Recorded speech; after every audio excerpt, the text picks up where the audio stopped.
front engine, rear-wheel drive. Everyone likes a sports car, but not everyone has the money to buy one. Many people dream of buying a Camaro or a BMW, but actually, we have money for at most a used truck, maybe not even that. But not everything is a sea of thorns. The good news is that you don't have to buy a new car to own a sports car.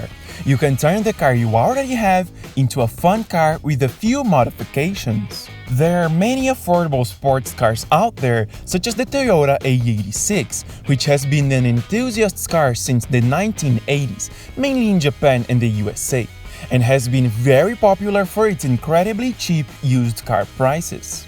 The Forza community loves this car, but it's extremely scarce in Horizon. It's a pity because it's really a very good car for its price in real life. Or at least it was, because today it is already in the list of endangered cars, and its price has skyrocketed. In any case, we can be inspired by this car, which, although not as powerful as a big V8, can be very fast because of some features that the manufacturer decided to incorporate into a simple 80s Corolla. The first mod we can do to our cars to make them more sporty is relative to the engine. The AE86, as well as other cars like the Corvette or a sporty Mercedes, is front-engined and rear-wheel drive. For now, let's focus on the front-engine part.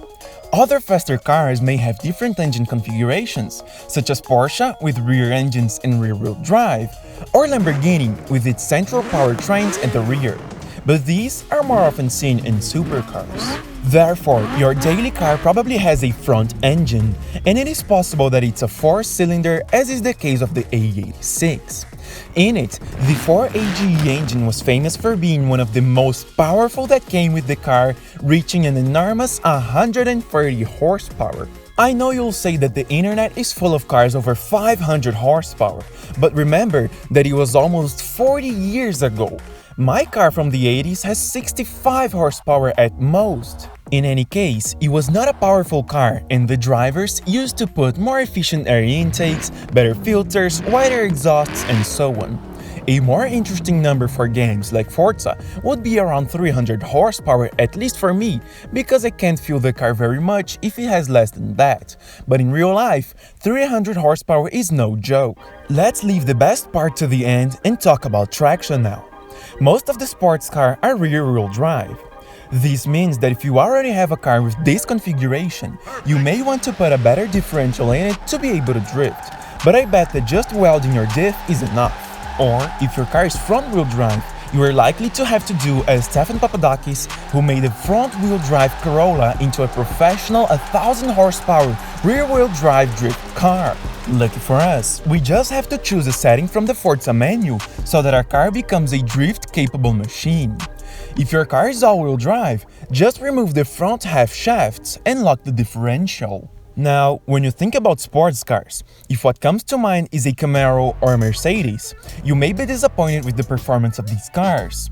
Both can come with powerful V8 engines, but there's a problem with both that makes them difficult to drive. If you think of a Mazda MX-5, even with a slightly weak 4-cylinder engine, it can be an extremely immersive car to drive. These two statements refer to the vehicle's weight. Look, in the past, when we asked how much a car weighs, the answer used to be around 2,300 pounds, which is 1,000 kilos. In fact, my father's car weighs only 1,800 pounds or 800 kilos. But nowadays, it is common for a car to reach 3,300 pounds. This is due to all the improvements in terms of safety, both a more reinforced chassis structure and devices such as airbags and electronic traction and visibility aids, just to name a few. Add to that a big V8, and in the case of Mercedes, turbochargers and a supercharger, and we have a car weighing up to 4,300 pounds, which is the case of the Mercedes E63S. That's okay for these luxury cars with more comfort than performance on track, but it didn't have to weigh like 2 tons, right? Anyway, all this mass is very difficult to move. That means no matter how big an engine they fit in the front, it'll be difficult to accelerate, brake, and turn such a titan, which is the only thing we want in the tracks. That is why the MX-5 is so loved. That is why the A86 is so adored. Light cars can be just as fun as the heaviest cars, and sometimes 10 times cheaper. Thus, an 86 weighing in at 2,000 pounds lives up to the sporty title, even though it is a family car from the 80s with an engine of only 130 horsepower.